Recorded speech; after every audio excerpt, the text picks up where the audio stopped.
Hello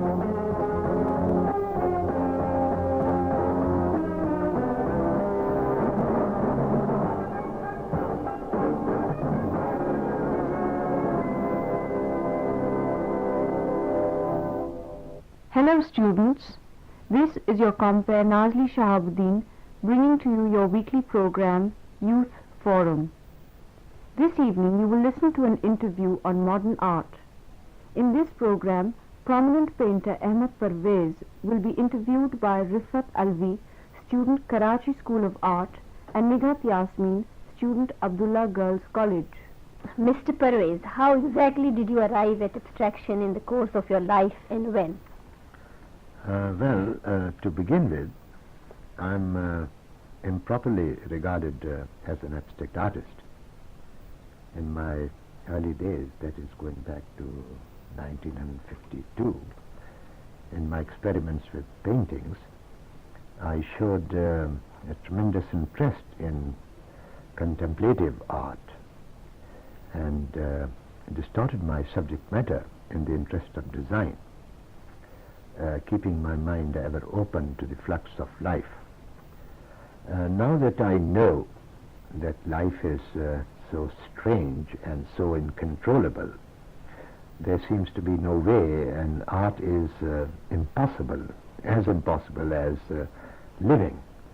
And yet one lives, and many strange things just happen, and art also just happens, like falling in love, which is breathing and living. The elements of abstract entered my paintings, I suppose, just like that, and while working and living, I became acutely aware of some great problems of control, which has something to do with the aesthetics and how you handle your paintings.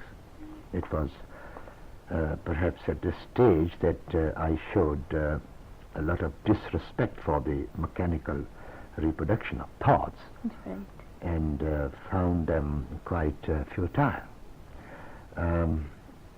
At a later stage, sometime in 1962, I should imagine, in London, I embraced an unlogical art against human laws and values. Instead of making images, I began to break them and started working at top speed, and succeeded in hoodwinking consciousness. Right. That you succeed in doing so when you are working at very top speed. That means you indulge occasionally in automatic handwriting, which is not quite calligraphic, but all the gestural painting, you see, with eruptive qualities and force, what have you. Right.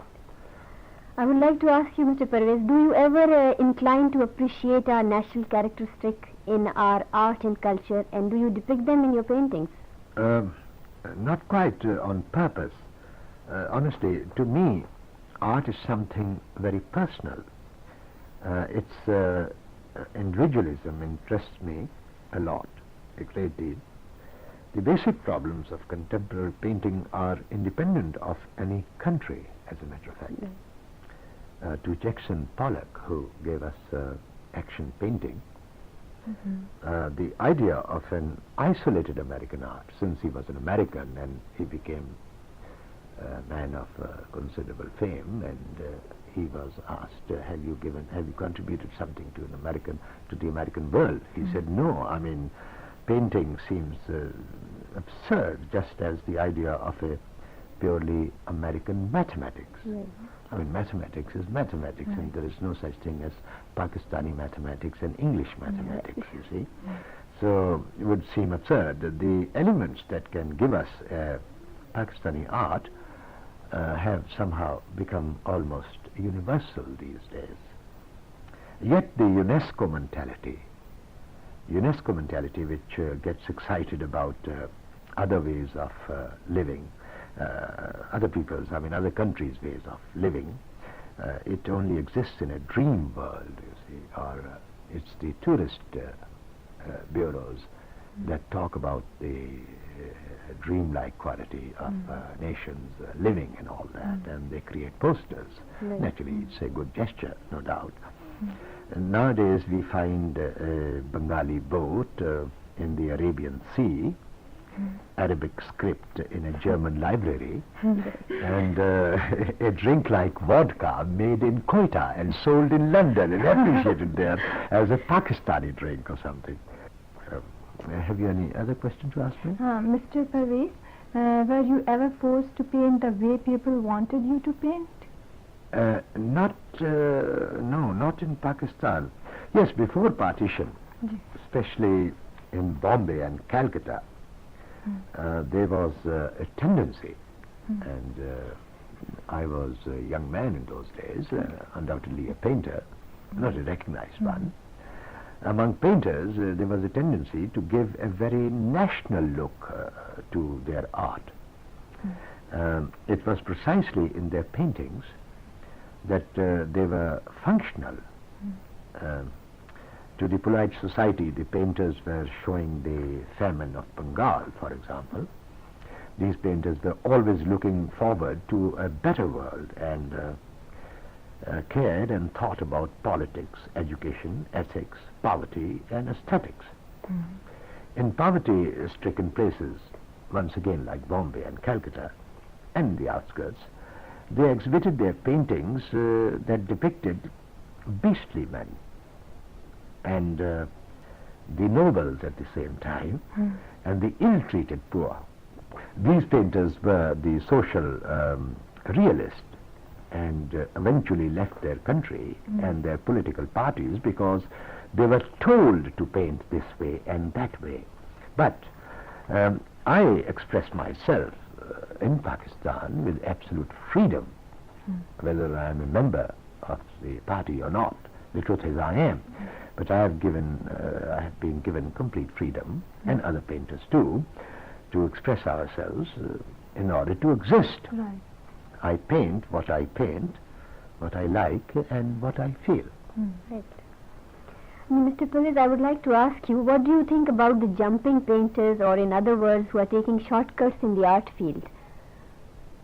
Well, it is imperative for any anxious student to have a shortcut, because during the course of his studies, he witnesses the flash bulbs striking the rosy cheeks of successful painters, Right.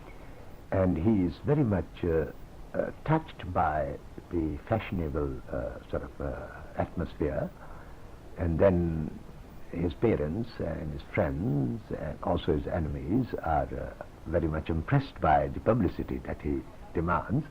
So it is natural when a young painter is coming up in the field, he wants to be quickly on the top. That is understandable, and that is being rather ambitious.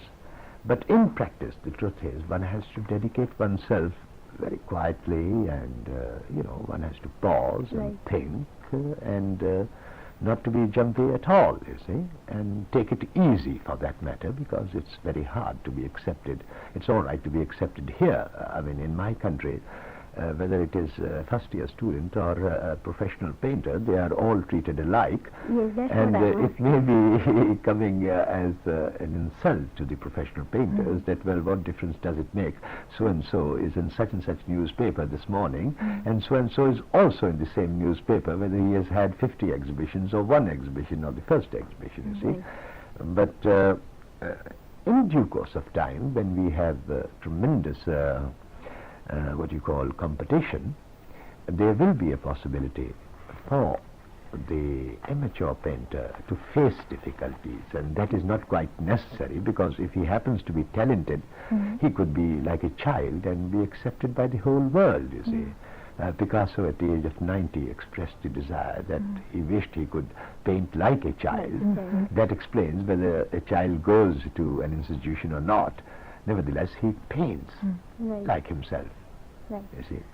Mr. Pervaiz, you being a senior most artist of Pakistan, could you tell us what have you done for this field, for the young artists, young people? You see, by senior, I would say कि मैं थका हुआ हूँ, I am tired. You see, and that goes against me. I mean, there is no such thing, to my mind, there is no such thing as a senior painter or a junior painter. Sometime in the back when, with the help of few painters, I'm not saying junior painters, but painters who were painters, I came out with a movement called the non-depressionists. I mean, originally there were about 6 or 7 people in it, but we were left only 3. The idea was to accept them as painters because they had done their courses and they were practicing painters. But we got completely misunderstood because they suffered in comparison, because I happened to be nearly 46 or 47 at that time, and they happened to be quite young. So in art, it's not your seniority. I mean, it's not your age which counts. It's how sensitive you are to painting, how sensible you are. I mean, painting is nothing but it's all sensibility and sensitivity, that's all. And how much alive you are to aesthetic values. I would like to cross-question you, Mr. Pervaiz.